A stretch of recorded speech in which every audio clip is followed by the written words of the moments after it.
Dear Patriots, before the news starts, please subscribe to our patriotic channel by clicking the subscribe button. Give us a thumbs up to this video. Don't forget to leave your opinion below in the comments section. Share the news on Facebook and Twitter so you friends see it. Thank you. IT begins. Hillary's dirty Ukrainian secret just leaked and it's worse than anyone imagined. According to The Hill, a watchdog group has filed a complaint with the Federal Election Commission saying that the DNC tried to get opposition research on the Trump campaign from a foreign government. If you remember, Representative Adam Schiff, DCA, admitted to John Karl of ABC's This Week that collusion between the DNC and Ukraine happened. The group pursuing it is called the Foundation for Accountability and Civic Trust, FACT. They are saying that the Alexandra Chalupa, a DNC consultant at the time, tried to get intelligence on Paul Manafort from Ukrainian officials. Federal law and commission regulations prohibit any person from knowingly soliciting, accepting or receiving contributions or donations of money or other things of value from a foreign national, the complaint treats. Fact says that Chalupa violated the ban by knowingly soliciting a valuable in-kind contribution in the form of opposition research and information on a Trump campaign official from a foreign national on behalf of the Democratic National Committee. The mainstream media has not given this an ounce of coverage, of course. They have been focusing on the Trump-Russia conspiracy theory. Politico reported that Ukraine tried to actually subvert democracy to help Hillary Clinton. It's up to us to get this out. The media won't show it at all. Share this all over social media. It's time to start locking up the criminals in the government.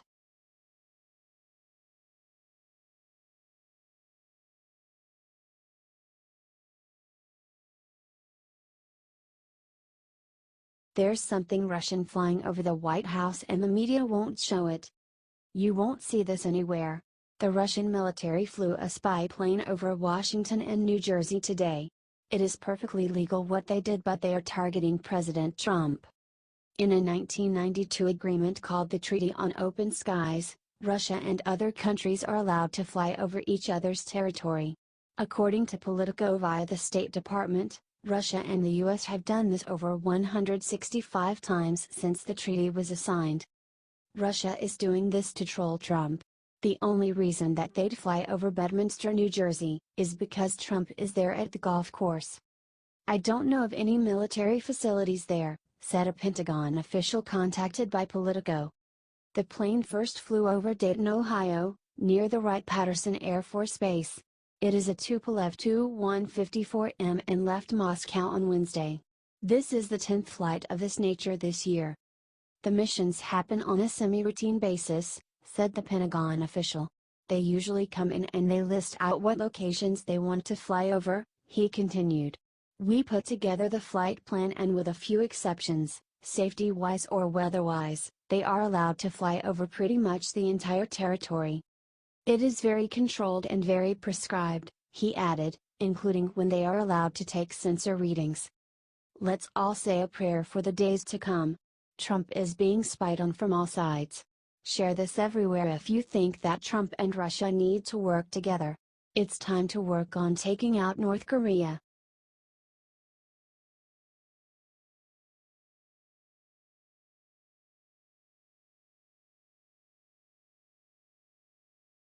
Something horrible just happened at U.S. Embassy in Cuba while Obama was president.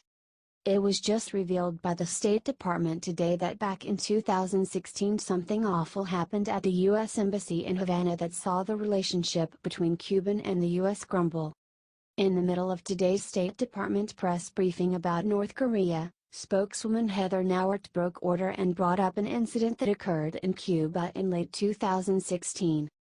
According to Nauert, the alleged incident was so bad that we ejected Cuban diplomats. This was the result of an alleged mysterious illness which forced multiple Americans to return home.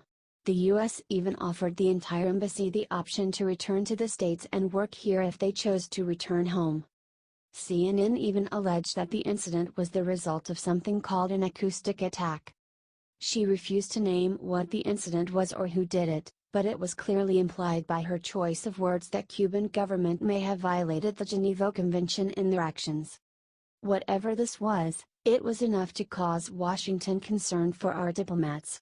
North Korea, Russia, and Cuba all starting stuff seems awful Cold War-ish.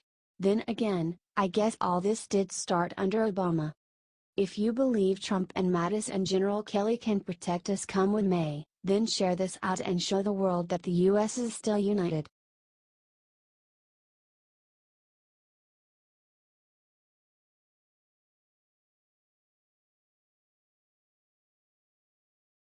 Top Dem just teamed up with Trump and made massive declaration on North Korea. Washington is absolutely going wild right now. Almost all the Dems and John McCain have lost it ever since President Trump threatened to rain fire and fury on North Korea if they don't back off. Now, I say all the Democrats, because one of their top dudes just turned on the party and made a massive declaration Trump is gonna love. Joe Lieberman said Trump was right to threaten North Korea the way he did.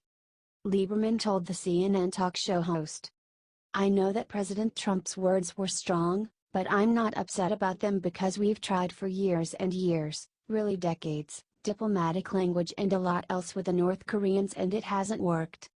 He is absolutely right. Ever since President Clinton, all we have done is paid off the Kim family and asked them not to build nukes.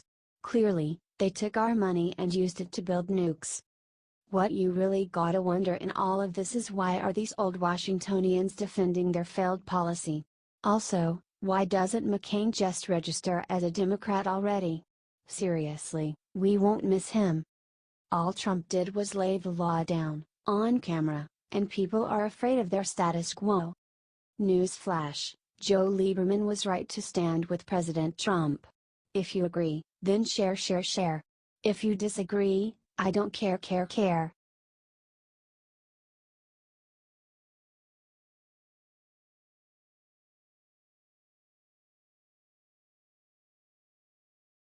Jawbreaker Trump just dropped the hammer on Mitch McConnell, look what he did to him.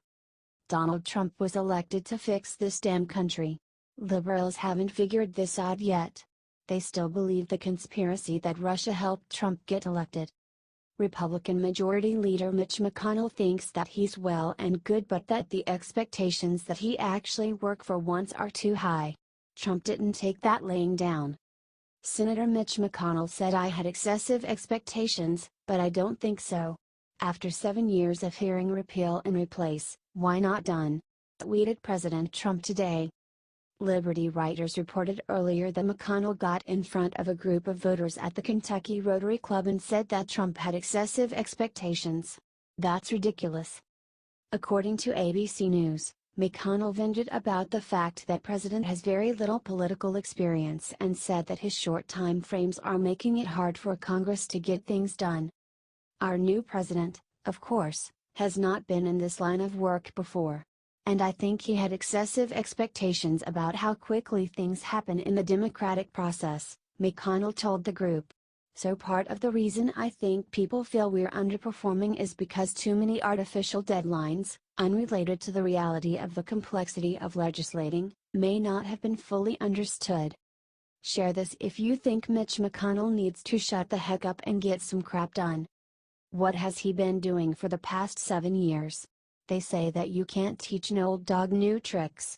It's time to vote this old dog out of Congress. What do you think?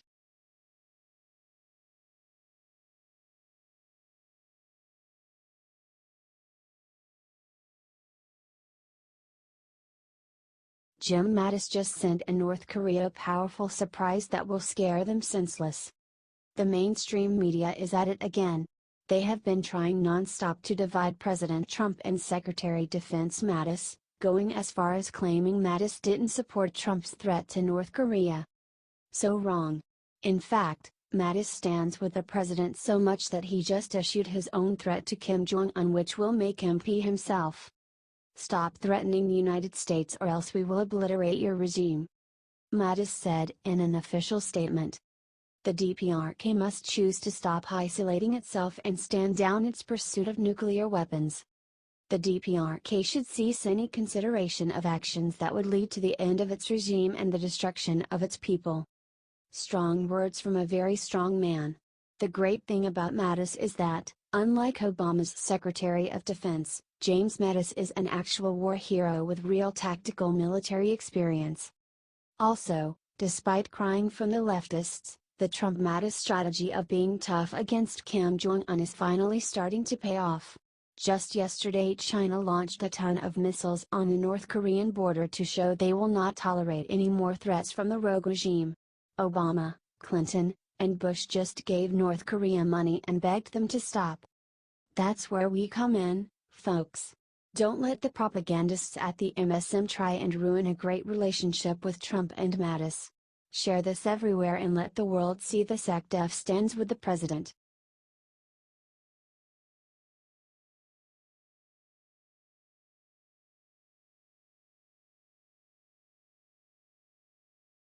Urgent FBI agents raid Manafort's house. What they found inside is very bad. FBI agents conducted a raid of Paul Manafort's house. He was President Trump's former campaign manager.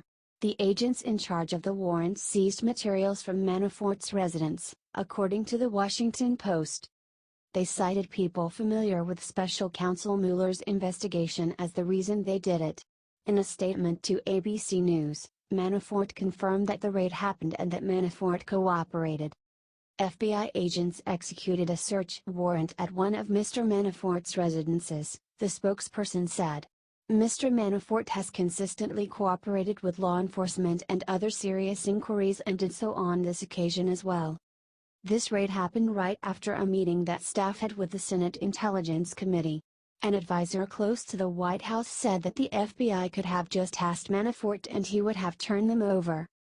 The real crime here is that the FBI was able to raid Manafort on suspicion that he might destroy documents. It's interesting they were able to get Manafort's files, but they couldn't seize Hillary's. Get this out there and share it on your Facebook if you are tired of the Democrats getting away with everything. The moment a Republican gets in trouble, the FBI is knocking down their damn door.